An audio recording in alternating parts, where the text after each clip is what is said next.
એટલે માર ભાઈ એક તારું કોમ પડ્યું તું યાર. બોલ ભાઈ, હું કોમ પડ્યું?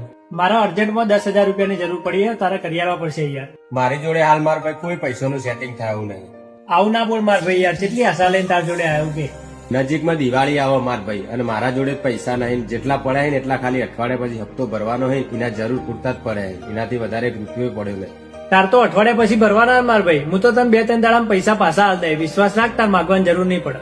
જો ભાઈ, પૈસા તો તને હું કરી આલું બરોબર, પણ 2-3 દિવસ પછી પાછા આપી દેવા પછી. ચમ કે અઠવાડિયા પછી મારે ભરવાના થશે. એટલે એવું ના થાય કે તું આલીને પછી મારા માટે જ મારે બીજા જોડે ભીખ માગવી પડે. એવો ધંધો ના થાય યાર.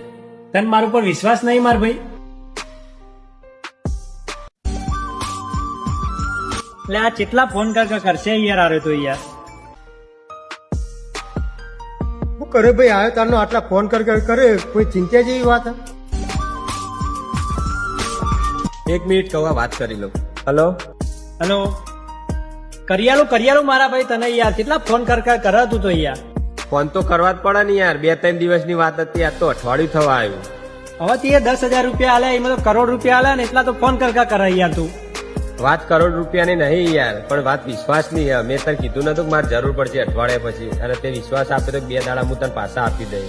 આલી દે તારા પૈસા યાર. થોડી ગોમ છોડીને નાઈ જવાનો હું. કોઈ ભાઈ બંને ઉછીના પૈસા આલે લાગે તમે. ઓ યાર, એક ભાઈબંધના 2-3 દિવસના વાયદે પૈસા આલ્યા હતા, પણ આજે અઠવાડિયું થવા આવ્યું, હજુ પૈસા આલ્યા નહીં. અને ફોન કરું તો અવળી વાતો કરે. જો ભાઈ ભાઈબંધોને પૈસા આલે ને તો આવી તકલીફ તો રહેવાની. વાત સાચી હે યાર. આપણે જ આલેલા પૈસા લેવા માટે આપણે જ એમના જોડે ભીખ માંગવી પડે. આ વાતના અનુભવ પરથી મને એટલી તો ખબર પડે જ છે કે ભાઈબંધોની જિંદગીમાં એટલા જ પૈસા આલવાના કે જેટલા આપણે આલી અને ભૂલી હતી. બાકી જો તમે આલીને પૈસા માંગવા જશો ને તો ભાઈબંધી ખોવાઈ જશે અને પૈસા ભૂલી જવા. જે બી સમય સાથ છોડે